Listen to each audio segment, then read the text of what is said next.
أني دائما أرجع للأرض وعلاقتي معاها، شو ممكن أنا أضيف لها وكيف هي ممكن تعطيني مواد أستخلص منها لأعمالي الفنية. طبيعة عملي واهتمامي بالطبيعة وتأثيري بنشأتي في مدينة العين يلعب دور كبير في هويتي الفنية. أنا فنان متعدد الوسائط، بس الرسم هو في قلبي. العمل هو زومد إن يعني لجزء من جبل حفيت والسماء كلها هادية يعني. لين الحين أنا قاعد أتذوق موضوع الألوان الطبيعية، فيها جانب سبرايز. Everything in nature is perfect already, so we strive for perfection. We'll never reach perfection, but you can strive for it. The main reasoning for designing a bench was to bring people together, to create something that was sustainable, something that was also designed locally. You don't have to reinvent the wheel. You know, you just have to design something that evokes emotion. You know, taking what nature discards and then creating something that is long-lasting, something that can stand the test of time. When I had all the materials next to each other, I was like, wow, they actually create a very beautiful color palette. And that's the beautiful thing. I'm working with what nature is giving me. People used to live according to seasons. People used to live according to what the earth can give them, and they were fine with it. They were sustainable, but they didn't care. They knew that nature was the source of life, and we often forget that. We've got in the UAE over 100 million palm trees. And every year, on a seasonal basis, they shed around 10 to 15 branches. I just thought it was a golden opportunity to take this and make it into something. These branches are cut down to their core, and then they are connected with other branches of the same size. They have to be treated, you can say glued, attached together in a specific way to make sure we end up with a hardwood material. The Yurid bench eventually became a collection of ideas of how the Egyptians still make these pieces of furniture completely out of the branches of the palm tree, and also the complexity and the modernity of the Arish homes here in the UAE and the stories behind the palm tree and its infinite uses. I think that's where the material came from. I wanted to save a culture. I wanted to save a story or memory. I'm connected to the fishing industry through my grandfather. My grandfather was what we call in Arabic a nukhada. There are a lot of resources that come out of this industry, and there's byproducts. Scales were one of the things that sparked an interest for me because they were quite tough. The material diffused light, and it did it in such a beautiful way, so I thought it would look great as a floor lamp. I wanted to capture the scene of the doubts coming back. So instead of designing one floor lamp as one element, I decided to make it as a collective of three. What actually made me understand the fishing industry quite well and the struggle was the poetry. Today, I stand here with a duty to actually preserve this and to celebrate this heritage. I grew up with khus. It's a material that's been used traditionally. We had a lot of khus objects in the house, but again, we always looked at it as a very simple material. It was never looked at as a luxury item. When I thought about sustainability, I thought about sustainability of a craft and sustainability of a community of craftswomen behind it. So the idea was whatever product I was creating is coming back and serving the community. When I was doing my research, my first step was to learn how to weave from the weaving ladies themselves. I was curious to see what other materials I can weave with the frond. And I really loved the blend between the khus material, which is a very traditional, very organic material, with the metal, which is a very modern kind of material. It's called anamil. It's representing a timeline between the past and the future. Exactly. It's the history. It's the heritage and the history, and then that's how you keep it alive, by telling the story. I call it muka'ab. I wanted to use a simple form, and then this form can be used in multiple ways. Each material used in it has a lot of density.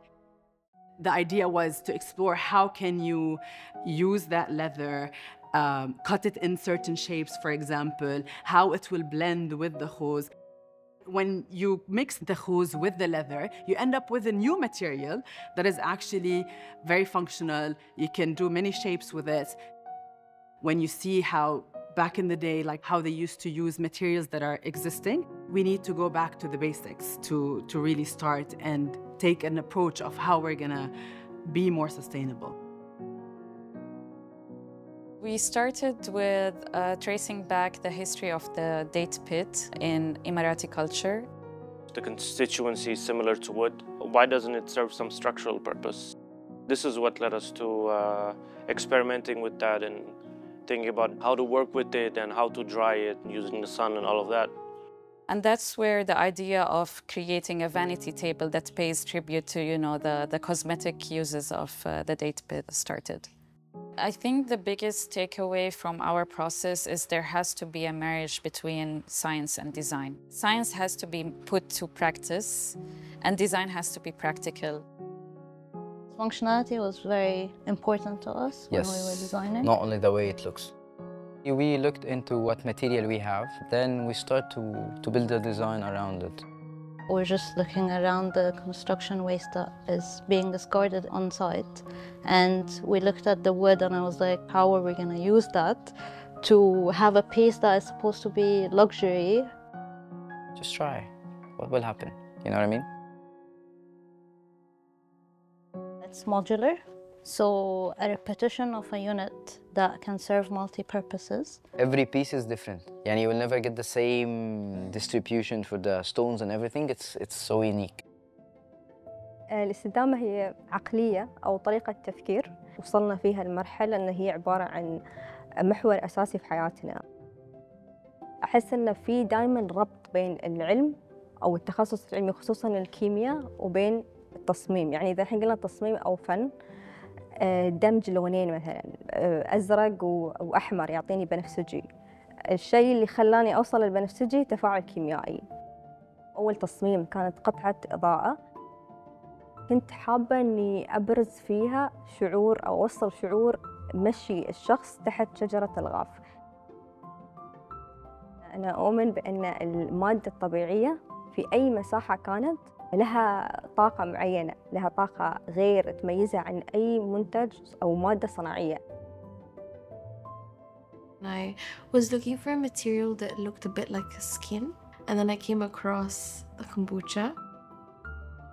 If you brew tea with sugar, I use honey, but any sweet substance.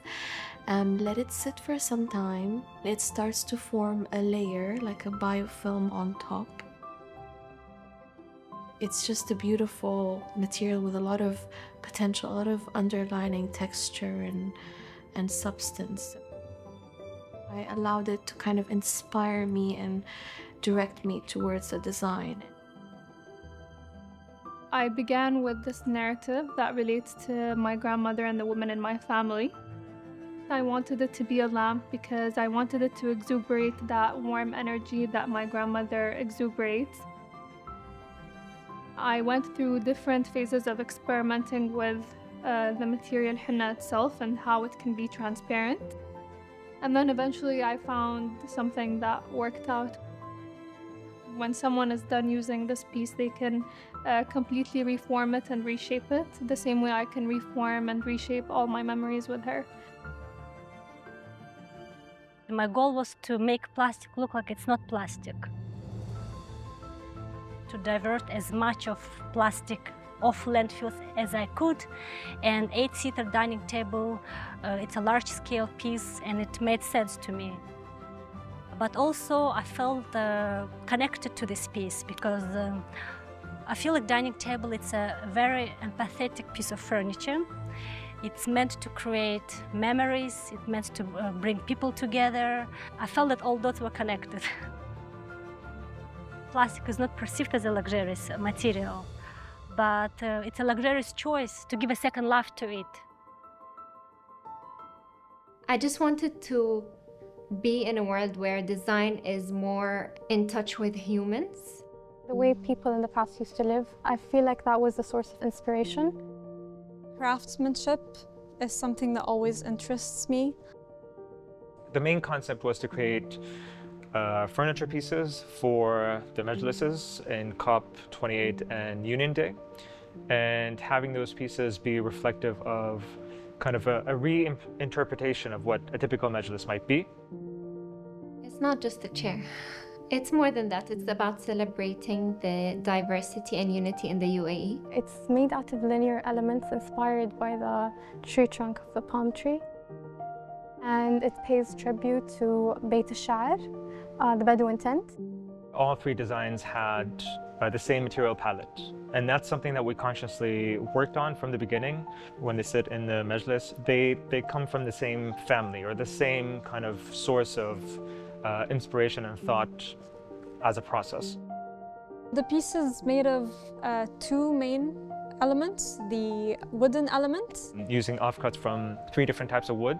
And the upholstery. So threads made of recycled plastic. We had certain size limitations, so we had to kind of, in terms of design, adapt to that. Because we're using different types of wood, you do notice that in some of them the pattern kind of pops up more, and in others, like, it's a bit more subtle.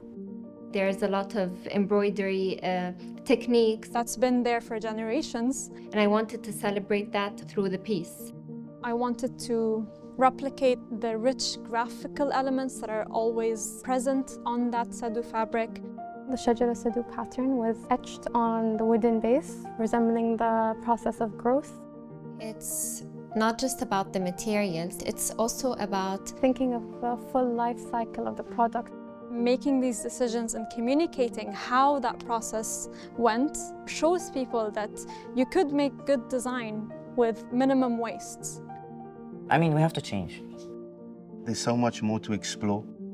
We've only touched the surface. أي قرار نتخذه كبشر تجاه الطبيعة ترد علينا.